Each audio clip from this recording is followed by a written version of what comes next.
Well, thanks everyone for coming. If you're here right today, right now, then I'm guessing that you've either got at least a little bit of a sense that maybe, just maybe, cryptography is actually kind of cool. Either that or maybe you already know in your heart of hearts, but either way. But maybe you're put off by the fact that it can be a very forbidding field to kind of dive into. A lot of times what you'll hear is that, hey, crypto's hard. Don't roll your own crypto. You know, basically all these non-inviting messages that say don't get involved. And that's really not the way it ought to be. So what I'd like to do today is I want to take you through a whirlwind tour of about 2,500 years worth of cryptography history and help put some of the basics of this field into historical context. Make them a little bit more accessible so maybe you can come away with a better understanding or knowing where you might want to get involved with cryptography. First about me, my name is Kolb.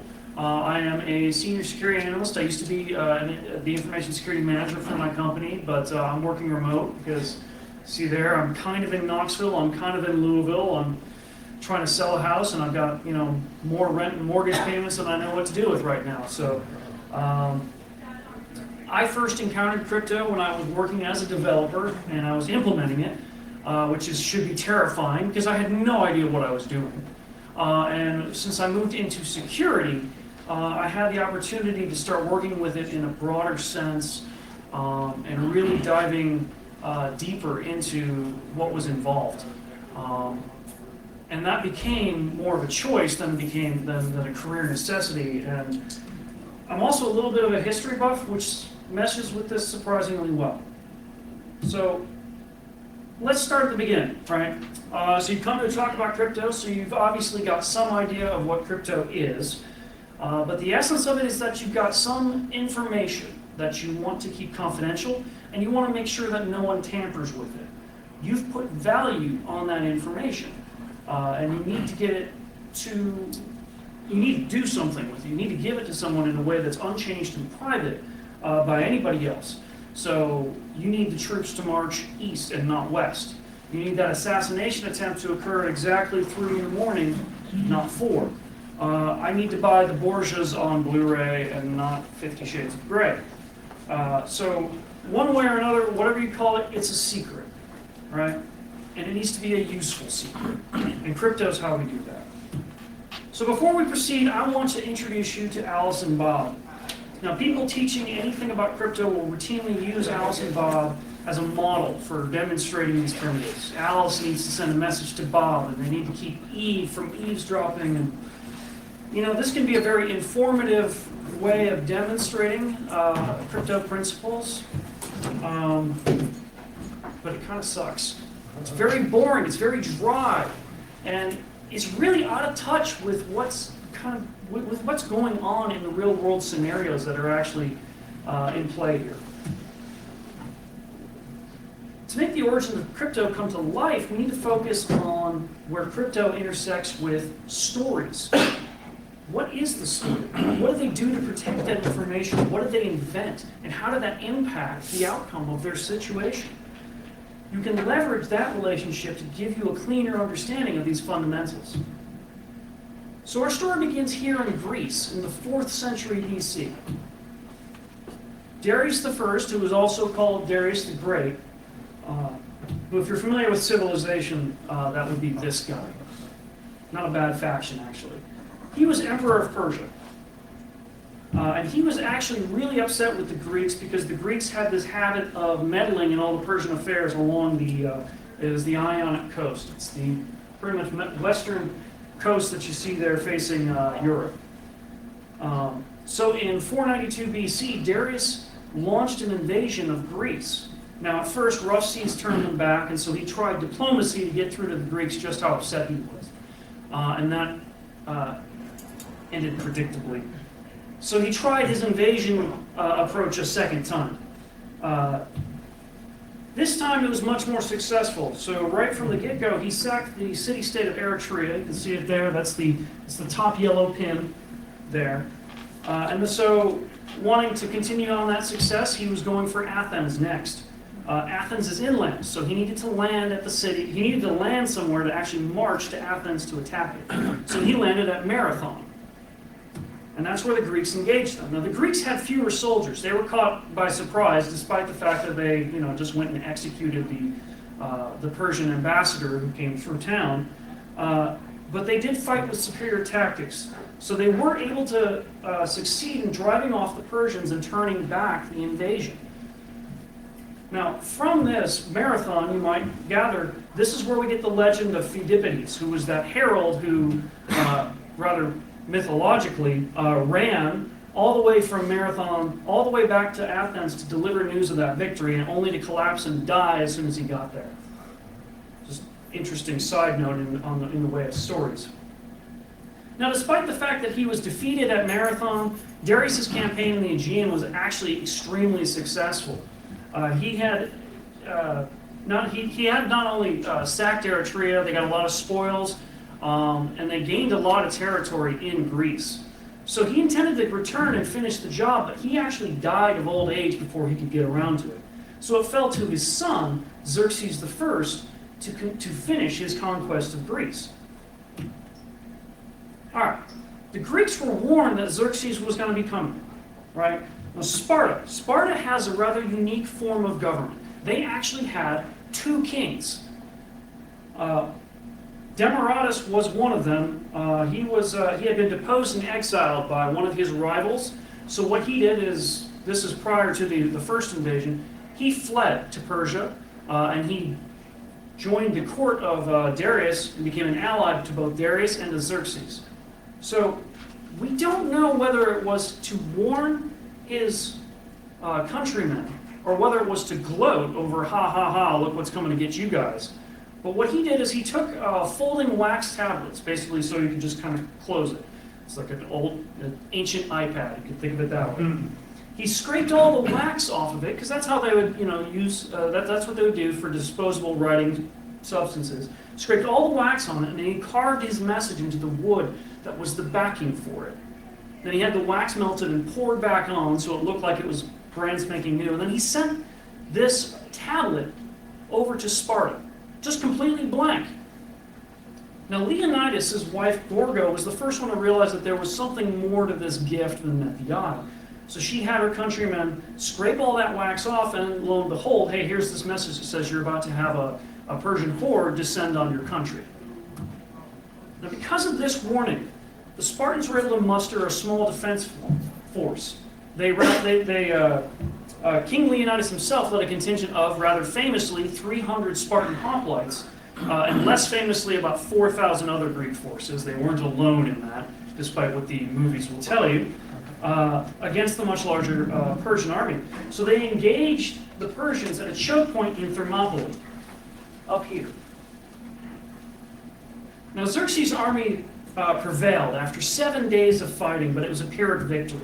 The historians' estimates put Persian losses at about 10-1 versus the Greeks. Now, after that, though, the Persians did march through and they conquered a great amount of territory in northern Greece, while the rest of Greece scrambled to rally their defensive forces. Eventually, the Athenians were able to provoke a naval battle at Salamis here and smash the vast host of Persians' naval forces. The whole of Greece then put together a massive hoplite force and destroyed the remainder of their forces out there in Plataea, the yellow pin right there in the center. Expelling Xerxes and Persia completely from the territory at that point.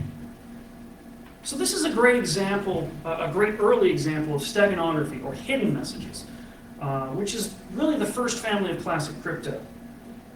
It's also the weakest form of crypto because its success hinges entirely on being clever, and that can be undone by a vigilant enemy or even sheer dumb luck. And the Spartans understood that, and so they actually sought to improve upon their methods. In Plutarch's biography of the Spartan Admiral Lysander, he describes how important and secret messages would be dispatched to their generals. They would take a leather strap, and I'll have an illustration for this in a moment. They took a leather strap and they would wind it around a baton, of a very precise diameter, right? They would write their message on that strap, and then when they unwound it, all the letters would then be scrambled. So if this were intercepted, no one would be able to figure out exactly what they said. They would then also sometimes combine this with a little bit of steganography. They might take that leather strap and then tuck it inside the messenger's belt, so they would have to be thoroughly searched to even find it in the first place.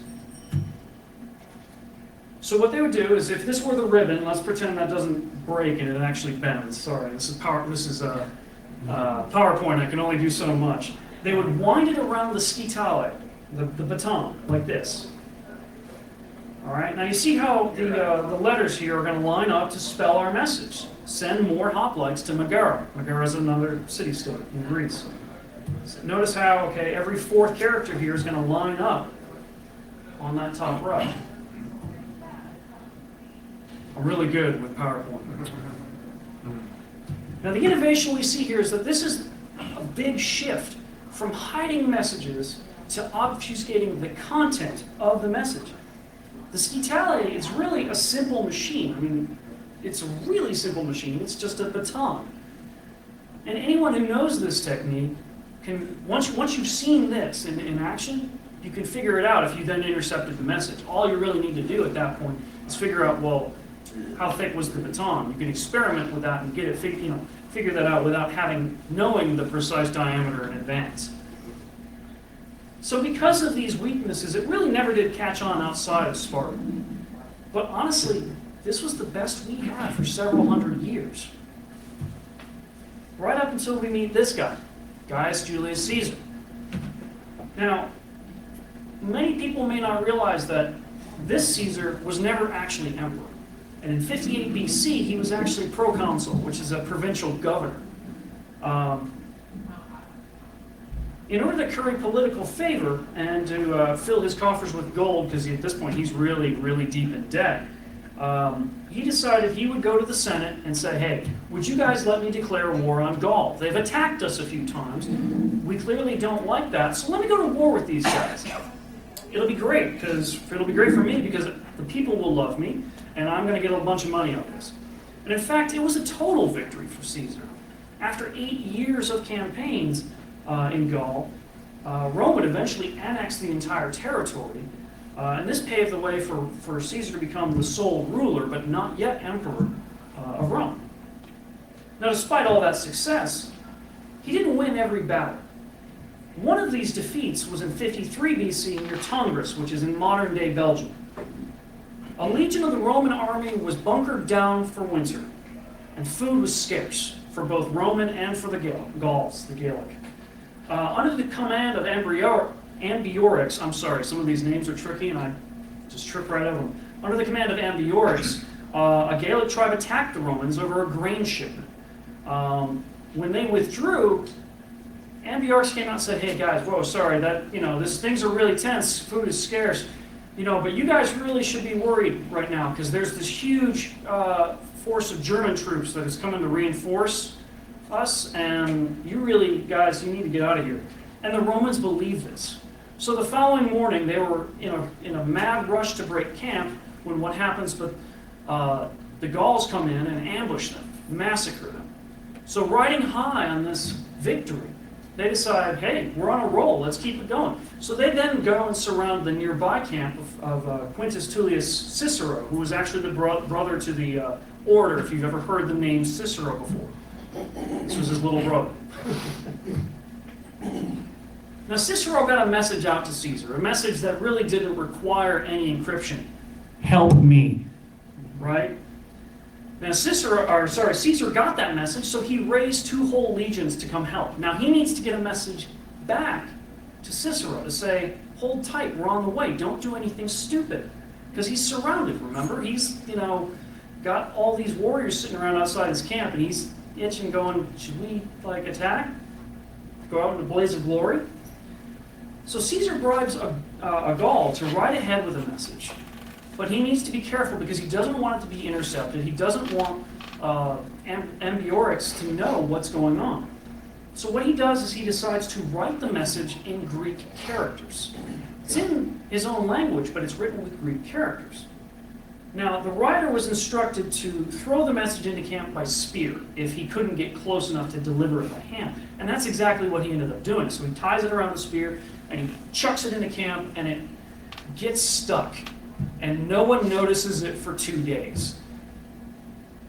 I mean, when we think about the pressures of war, that's amazing that in 2 days' time, that message is just sitting there, no one actually notices it. He might have done something stupid and said, hey, why don't we try a tactical retreat? Get slaughtered. But they do eventually see it. They bring it down, they give it to Cicero, and he discovers, hey, help is on the way. I need to hold tight. This is one of the first known examples of what we would call a monoalphabetic substitution cipher. That's a mouthful. But basically, it's just saying you've only got one alphabet. It's a table that translates your original alphabet to an enciphered alphabet. You scramble up one. Now, he used a simple, we'll call it a symbolic substitution, because he's not even scrambling letters at all. This mechanism would have been immediately apparent to Cicero, who had knowledge of the Greeks, but not to the Gauls. If they intercepted it, the Gaelic tribes had no interaction with Greece whatsoever. They would have looked at this and said, what is this garbage? So it doesn't really provide any additional security, using symbols instead of other letters, that is. If, for instance, he needed to keep this message a secret from other Romans. And that's something that we see when we're talking about symbolic ciphers throughout history. Geoffrey Chaucer, the guy there on the left, he was known for inserting enciphered paragraphs into his work, I guess kind of as a little challenge, a little bit of, haha, look how smart I am. But every single one of those has been decrypted, and he never published his cipher. He never published that table. On the right there, you have Mary Queen of Scots. She's notable for being one of the very first people to have lost her life as a direct result of the failure of cryptography. She had a symbolic nomenclator there, and we'll come back to that and what that means, that was defeated by English spies. And those spies were able to then prove her complicity in a plot to assassinate Queen Elizabeth. And then they took her head off. Perhaps one of the best known symbolic ciphers comes from Sir Arthur Conan Doyle in his 1898 Sherlock Holmes novel, The Adventure of the Dancing Man. In the modern age, symbol substitutions are toys. We'll look at a couple of recent video games here. Well, recent in the last few years. The original Dead Space, for instance. The artist included enciphered graffiti that they put all around this space station that you're exploring. And a solution, basically a Rosetta Stone, was actually included. At one point, if you were looking around, paying attention to the environment, you would see this. So some fans took this and cleaned it up, and so once you had this, you could then walk around this space station and read what people had scrawled in blood, which all of them are very fun messages that say, please get me out of here. Another game, Fez, an indie darling game, took a very different approach. They created an invented language, so to speak, that used only 6 symbols, but included rotation as a factor to get the necessary number of characters out of it. So there's a solution for that one. And really the central weakness of these symbolic ciphers is right here on the screen. Once you have this, once you've been able to work out what the solution is, it doesn't matter that you're using symbols and not letters. You haven't really given yourself any additional security. Now coming back to Caesar, later in his life he would then improve on his monoalphabetic cipher, and he invented a shifted alphabet. In this case, A would go to D, B would go to E, and so on and so forth. You can think of it as a Rot3 in modern terms. This was the cipher that would later bear his name, the Caesar shift. So here we have, the classical example with plain text on the top, and that's through these tables. That's generally how I'm going to show it. The plain text would be on top, and there's what the corresponding cipher letter would be. So if that message he wanted to send to Cicero before was "Do not abandon camp," this is how he would have enciphered it with his Rot3 Caesar shift. Now I call it a Rot3 as well because there's a special case in the modern age that you might have heard some folks talk about. You may know this story. Rot 13. Well, we have 26 letters. Rot 13 is a special case because being exactly halfway through, it's symmetrical. A goes to N, and N goes back to A. Now we have a little bit of we have a much more recent story where it comes to Rot 13. You might recall back in 2001 when the concept of an ebook was new. Adobe was one of the first companies trying to capitalize on this, and so they released this SDK out to a whole bunch of different ebook vendors saying, hey, figure out how to make money off of selling electronic books. Well, one of the rights management examples that they included was a Rot 13 example. Unfortunately, a lot of these ebook vendors didn't see it as an example, they just used it. So vendors were putting out ebooks that were encrypted with Rot 13, which is something that any text editor, like a basic text editor, can beat. Now you have this Russian company called Elkomsoft. Most of what they did were password cracking tools. So they put out actually utility and say, look how dumb this is, guys. We can crack these Rot 13 encrypted ebooks, no problem. He was actually, the developer was actually arrested.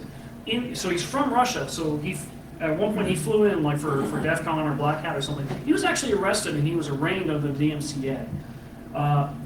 In a press release, Apple inferred that the tool he wrote was, and I'm quoting here, a determined illegal attack. It's Rot 13. A goes to N, N goes to A, okay? Now, fortunately, the courts disagreed with Apple, so he was acquitted in December of 2002 after just a 2-week trial. In fact, at that point, he wasn't even in the country. The courts found this so ridiculous, they said, just go home. Just go. So he was acquitted in absentia. Now, later on, Caesar's technique of the shift would be further improved. Well, I'm hesitant to use the word improved. It was be modified to include a key phrase to make it a little bit easier to remember. So the way this would work is a word or a phrase would be agreed upon by the sender and the recipient in advance. So let's say that Caesar wants to send to Cicero. We're going to use Cicero's name, Quintus Tullius Cicero. They're going to take that name, reduce it down to unique letters, and then they're going to start off the cipher alphabet, the second row, with those unique letters. Once you run out of the unique letters, you just fill in the rest with whatever's left. So A, B, D, F, G, H, J, so on and so forth. Now, it's very, very easy to remember. You don't need any kind of a table, and you can reproduce it on the fly if you lose your notes, as long as you remember that key. But what you cost is that right here at the end, some of your lesser used later letters, they don't get substituted at all. Now, maybe that's a problem, maybe that's not. Depends on if your message is going to have a lot of V, W, X, Y, and Z in it. So to continue moving forward through time, I want to stop and think about Greece for just a second here. Have you ever wondered why Greece, ancient and classical Greece, manages to capture our attention so much? Why is it so enduring? It's not the oldest civilization that we know about. So why is it that it continues to influence pop culture for the young and old, even millennia after its decline? I mean, the truth is, the works of the Greeks were almost, in fact, completely lost to us. The Romans were well acquainted with the Greeks. They were neighbors. But as the Roman Empire fell into decline, so did Europe's knowledge of the Greek language. And when Rome fell in 476 AD and ushered in the Dark Ages, many Greek texts had not been translated into Latin. So who did we get them from? Well, in the 8th century, Al-Mansur was the head of the Abbasid Caliphate.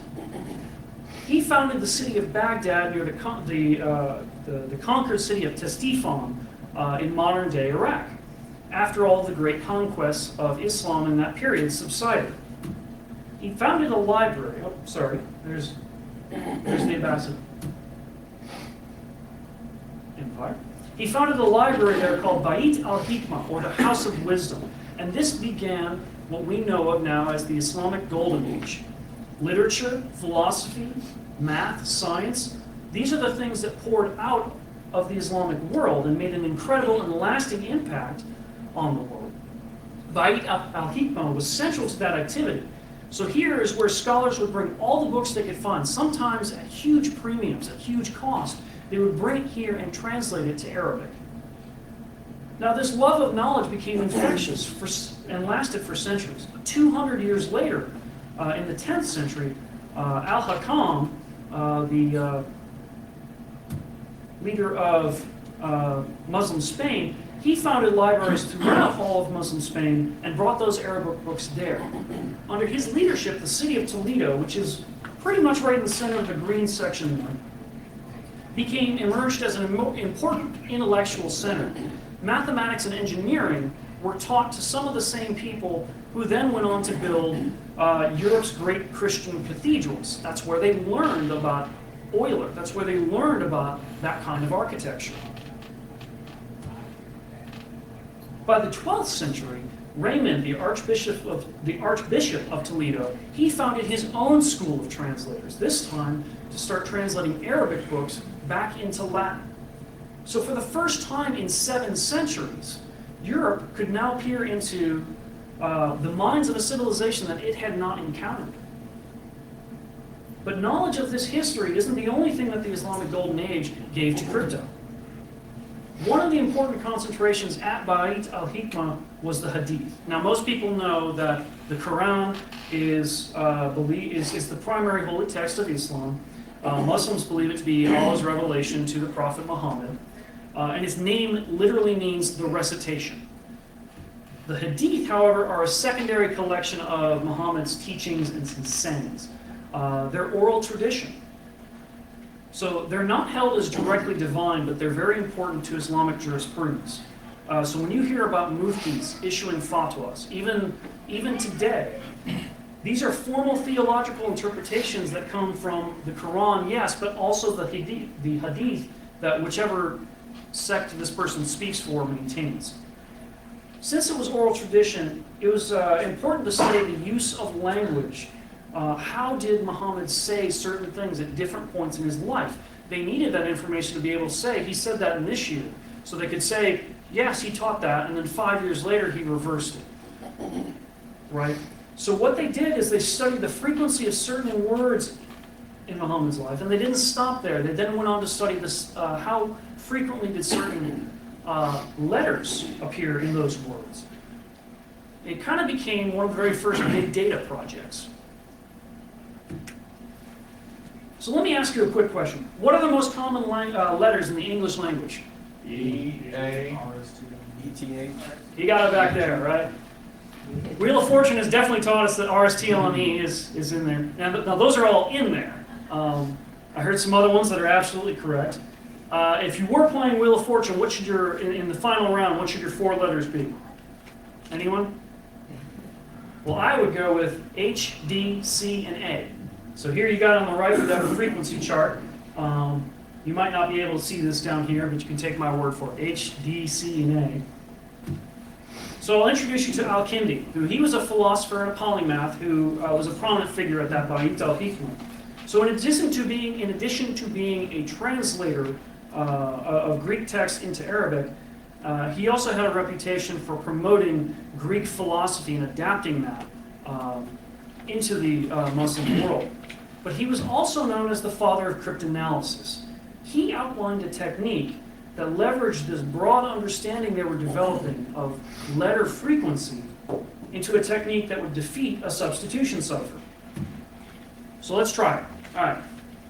In the top left, we have a sample ciphertext that I've prepared for you. On the bottom, we've got an empty chart that in the lowercase letters, those are our cipher letters. So if I say cipher A, I'm talking about a lowercase a. Okay, we're going to track our progress as we go ahead right now and encrypt this message. On the right, in the brown box here, I've computed the frequency of letters in that sample. And in the green box that's the same data that I showed you on this chart back here. It's just this ordering right here. What's the master frequency of English letters? So we're going to start by going with a couple easy guesses. We're just going to start at the top of the green box. So our very first guess is that our lowercase u is going to be plain text E. Okay? Just using pure frequency for our first couple of guesses. All right, we'll grab the next one from the top. Should be pretty safe. We're going to guess that cipher O, lowercase o, is going to be T, right up here. And as you can see, as I'm revealing these, I'm capitalizing letters in that main body text there. All right, now I don't want to just go down the frequency chart. We've got a really small sample of text here. We might not be able to rely on that master frequency. So let's change tactics a little bit. Let's look for common little words in the English language. There's lots of them. A, an, is, or. The. The. And that's the one that should be jumping out at you right now. Yeah. What do you think the odds are that that's not the word the? Probably very low. So we're going to guess that cipher Y is H. And hey, look, that does happen to line up directly with our frequency. We got lucky on that one. All right. Well, let's look at more little words. So I want to start with little words that start with A, and here's why. What are some little words that start with A? A, and. That's great because not only are they three little words, but you also get a 1, 2, 3 progression. So let's step through it. Let's look for one character little words in our text. Oh, sorry, it may or may not be F. There we go. All right, look for two character little words that start with that. We got a lot more of those. All right, now I'm going to go ahead and drop a couple of these out. I'm going to drop out there in the purple on the right. Why? Because if that lower cipher R were A, then the word would be AE. It's probably nonsense. I'm going to drop out in the green for the exact same reason. That would be AE, nonsense. All right, so we got a dark blue, we got a light blue, and red. All right, let's expand this. Where do we see three-letter words that start with the same cipher letters? All right, that's a pretty clear indicator that we probably are looking at cipher F. Lower F is probably going to be our letter A. All right. Now, we talked about that progression, right? Well, there's our 2 and 3-letter words, right? So we're going to guess that cipher D is going to be the letter N, and cipher Q is going to be the letter D. So we've got A, N, and AND. All right? Starting to look pretty good. All right, so now let's go. We had a bunch of those blue boxes on the screen a moment ago. Those are likely to be words that start with either O or I, right? Just thinking about little words, they probably start with vowels. Many of them do. So let's just kind of go with an intuitive one. We're going to try a guess here. It's not going to be right, but we'll try. So I'm going to start by saying, here's all those blue boxes. I'm sorry. We're going to start by guessing that cipher A is going to be the letter O. Okay? So I've got it in red there because we're going to have to back out of this. All right. What about 2-letter words now? All right, there's 3 of them on there. So that could be on, it could be or, and it could be of. Well, if you look down there on the right, you've got 2 right next to one another. It's unlikely to be of, on, the. That's a weird way of saying anything. So but it could be or, on, the. So let's guess that cipher M is going to be R, and that cipher N is going to be F. All right, now we screwed up here. That didn't work. We got a couple words that are clearly looking like nonsense now. So what I'm going to do is we're going to back out those changes. My original hypothesis was that cipher A was O, so we're going to flip it. What if cipher A is I? All right, let's look at those little words again. We got 3 different little words, right? One of them is in, the other is going to be is and if, right? Well, let's look at the cipher chart there, and we can just make a probable guess. Or it's not the cipher chart, sorry, the frequency chart. S is a lot more frequent than F, so the one that occurs a lot more frequently is probably the word is, rather than the word if. So we're going to guess that cipher M is S, and that cipher N is F. All right. Now let's wrap up with our little words. We're making some good progress now. So this one here, this guy's not likely to be OS. I mean, I'm kind of writing this in a period, in a period piece. So this is as though Caesar were writing it. It's not going to be us. It's probably us. So we're going to guess that cipher P is U. All right. Now we've got This one's probably going to be the word to, so let's guess that's cipher GZO. All right, making progress. We got some more little words here. This could be out, it could be or, but since the next word looks like it's probably position, the second word in the whole thing there. So it's probable that cipher K is R, and that makes sense with this, because if cipher K is R, then that's 4 and not something like font.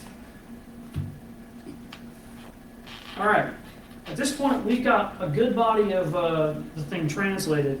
So I'm just going to step through this very quickly here, and I'm not reading it out one at a time. But what I've done is, as I went through this, I would look at a word that had only one letter missing, and I could guess what the word was, and I filled it in. And you can see more and more letters filling in. It gets easier and easier as you fill them in. So at this point, I've just filled in the last of them. At this point now, we can see the entire message. The message reads well and it makes sense. So I think we've managed to use frequency analysis here to appropriately decrypt that text. Now let's invert that cipher table real quick. So I've got now the cipher on top, ordered by the alphabet. You can see it looks like I used a keyed Caesar cipher. And the key is frequency analysis to actually create that sample. Now this technique proved incredibly effective. So cryptographers had to fight back. So they used double and null characters. A null character would be something inserted into the ciphertext that translates to nothing. It doesn't have a meaning, you just drop it out. A double character, if you were saying the word noon, then you would say, for instance, N-O double N. So it just says that the preceding character or the next character, depends on how you work it out, should be doubled. And what that does is both of those introduce false characters into the ciphertext that if you were to count up the frequency of those, it would throw off that analysis. They would use deliberate misspellings, the original leet speak.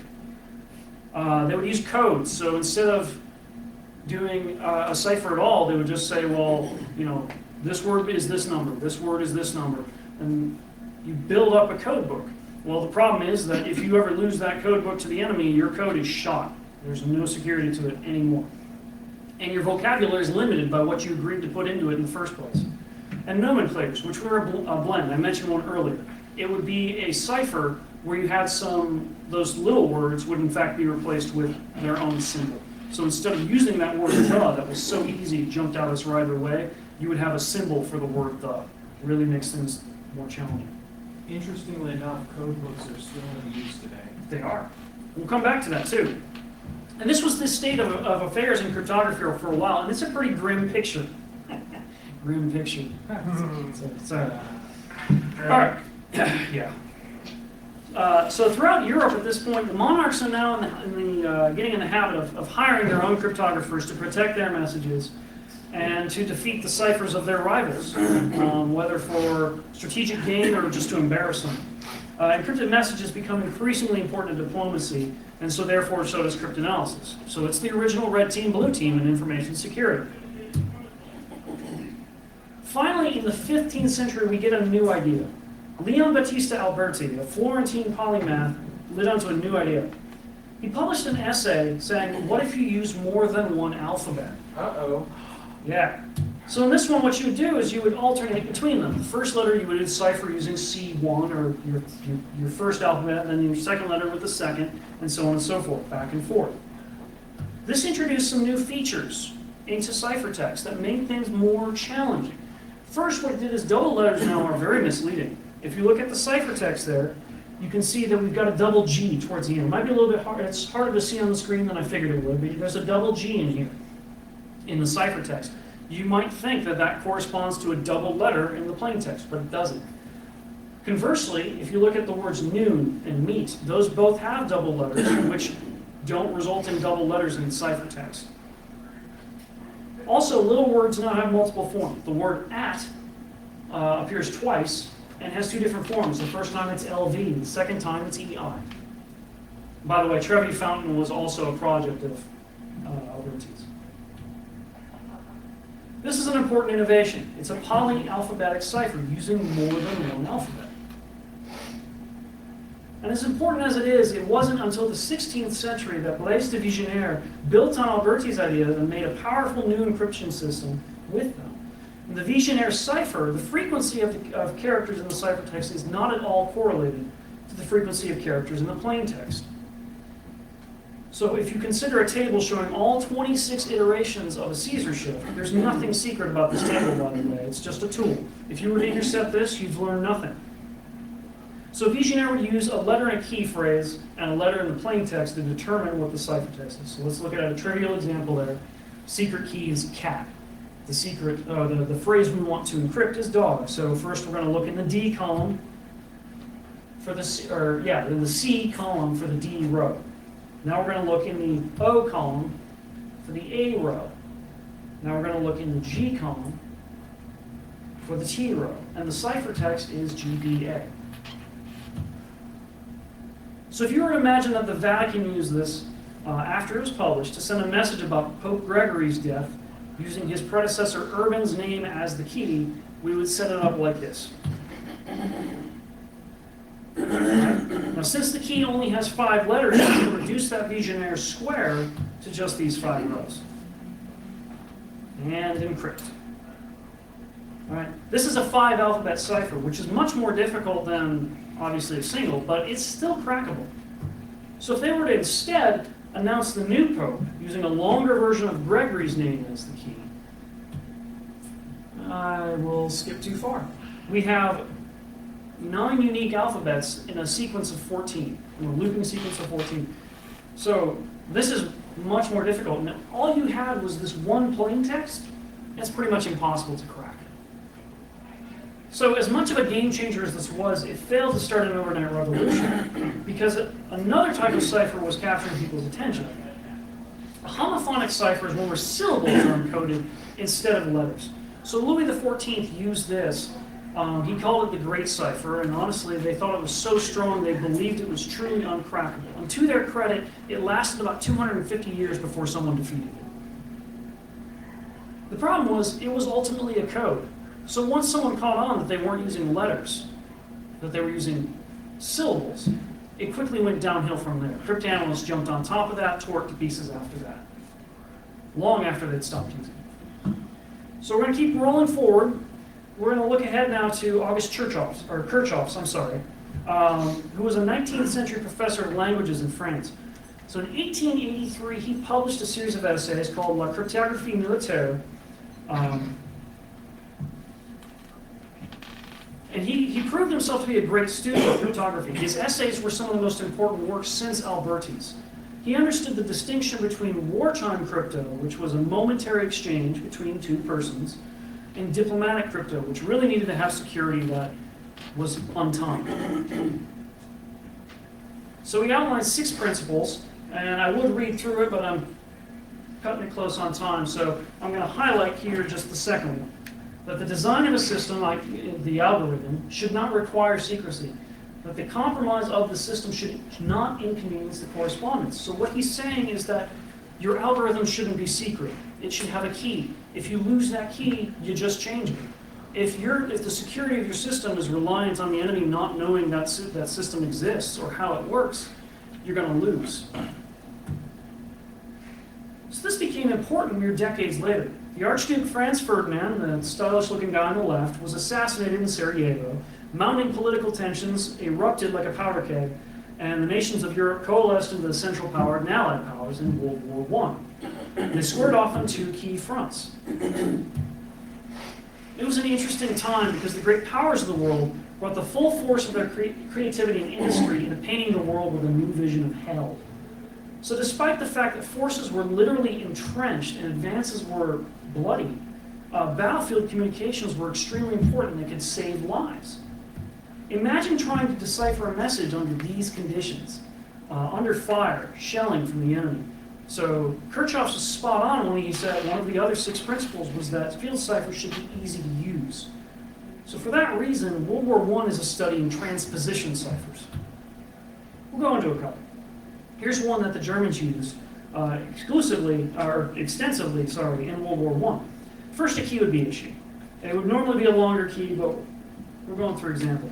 Now you're going to order the letters in the key. So we're first going to go by letter precedence, and then we're going to go by order of appearance. So VA is number 1, TERLA is number 2.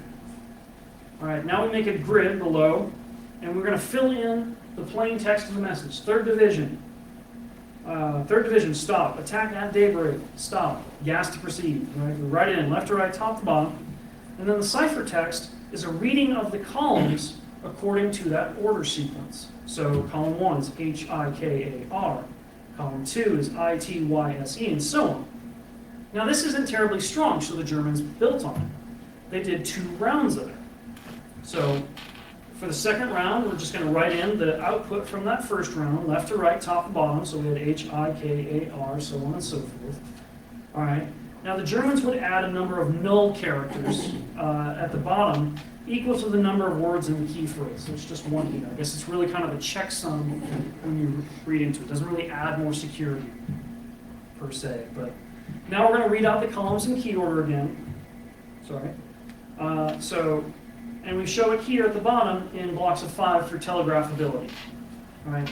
So to decipher the message, they're just going to go in reverse, right? They're going to divide the number of characters by the key length, 42 by 9. The quotient 4 is the number of full rows, and the remainder is the number of characters left in the final row. So from there, they would just reverse the process. This is much more difficult, but the French had superior cryptanalysts, and they were all over this from the very beginning of the war. As it became apparent to the Germans that their crypto systems were transparent to the enemy, they started experimenting with other systems at a chaotic pace. So another one that I want to point out, it's kind of neat, are turning grills. So here our message is enemy artillery bound for your location. Right? And we fill in just a couple of nulls at the end so it fits. Now they're going to overlay the key on top of that. And they're going to rotate this grid clockwise until they've come full circle. And it gets every character in there. So to decipher, they would just repeat the process. They put it in that start position and just start filling in those letters. Again, the French were able to beat this, but I just thought it was actually cool. It's a neat gimmick. So the best known failure of German crypto in the war is, of course, the Zimmermann telegram. So in 1917, Arthur Zimmermann, who was Germany's foreign secretary, he sent a telegram to Germany's ambassador in Mexico saying, hey, if the U.S. enters the war, we would really like it if you would declare war on them. We'll give you lots of money, which they didn't have. Well, the British intercepted it, decrypted it, and turned it over to Woodrow Wilson and the press.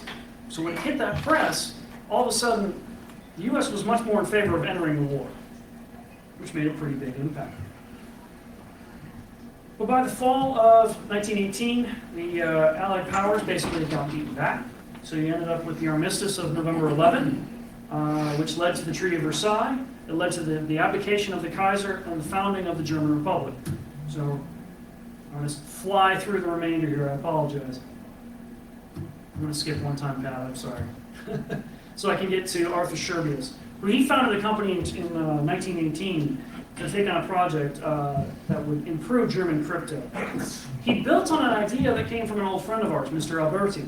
So he came up with the idea of cipher disks, which were basically a cheap way of carrying around a durable, portable cipher table. You could rotate that inner disk to set it to whatever position you wanted. Scherbius said, why does it have to just be a shift? Why can't we totally randomize it? So he invented a rotor. That's a keyword there for you. So the rotor basically had 26 inputs, 26 outputs, and the wiring randomized it. When you press the key, press A, it's going to wire to J on the output board. It will rotate, so that if you press the same key the next time, you're not going to get the same letter. So this is kind of like having Alberti's original polyalphabetic cipher, but with 26 separate alphabets. But that wasn't enough for him, so he said, okay, why don't we add more than one rotor? So he added, let's go to 2. They're going to rotate like wheels in an odometer, right? So we'll go through it a couple times. So you can see there on the second one, only that first rotor engaged. He said, why don't we go to 3? And he added this thing at the end called a reflector, which really just loops the wiring back through another path, just increases the amount of entropy you got there. And because he wasn't satisfied with the amount of entropy that created, he then added a plug board, which every day you could swap around some cables, and again, just add more chaos into the setup, make it harder to guess what the output was going to be at any given time. So you've probably figured that out by now that what I'm talking about, the machine he invented, was the famous German Enigma machine. And it did a really good job of creating a lot of entropy in the amount of configurations you could put into it. I stole some information from a mathematician. I don't understand all of his calculations, so I'm going to take it at faith for the purpose of PowerPoint. But apparently it had a maximum number of combinations on the order of 10 to 114. Yikes. The way the Germans used it, however, they only fed it combinations up to about 10 to 23. They just limited themselves the way they did. So, as you probably know, Enigma was ultimately defeated, and I think you might have a good idea who you think defeated Enigma. Any guesses? Anyone? You're supposed to say Turing. You're supposed to say Turing, but I guess you have the sense that it's not Turing. It feels like you're leading me on. So. This guy right here, Marian Rejewski. Sorry, I had to think about it a second to make sure I pronounced it correctly. Yolanda has corrected me on that one before. He was a university student near Poland in the 1930s. So at this point, this is prior to Hitler coming into power. They just wanted to know. I mean, in Germany, as you recall, was economic disaster land. So they just wanted to know what was going on with this improving crypto. So they hired him and a team of other mathematicians into the Polish Intelligence Bureau to basically work on this problem. And they did solve it. They invented the concept of bombs that later Turing did use to solve it. Now, what ended up happening is they cracked Enigma, but in the lead-up now, later in the 30s, in 1938, Germany threw them for a loop. The original design had 3 rotors, and so they would arrange those rotors in Enigma every day, some arrangement of 3 rotors. Well, sensing that they were about to go to war, they changed it. They added 2 more rotors, so they would choose 3 out of 5.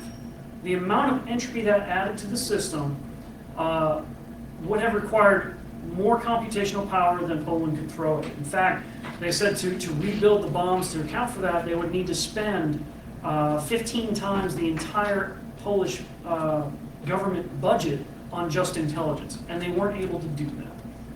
So sensing that things were about to go south, what they then took everything they had learned and they gifted that to the British, since they were right next door. And it's a good time.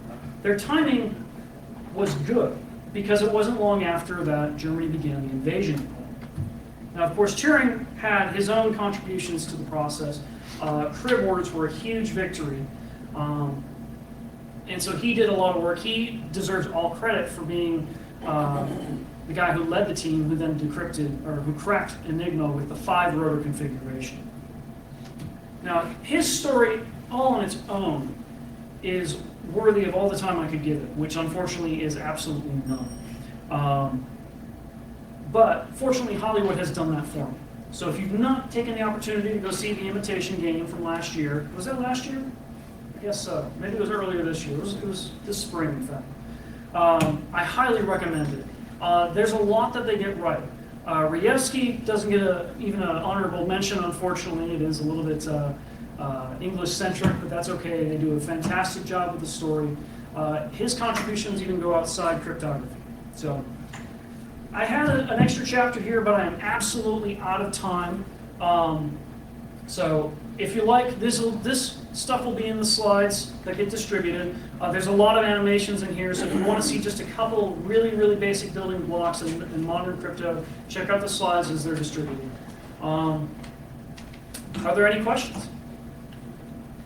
If not, then thank you very much for spending an hour.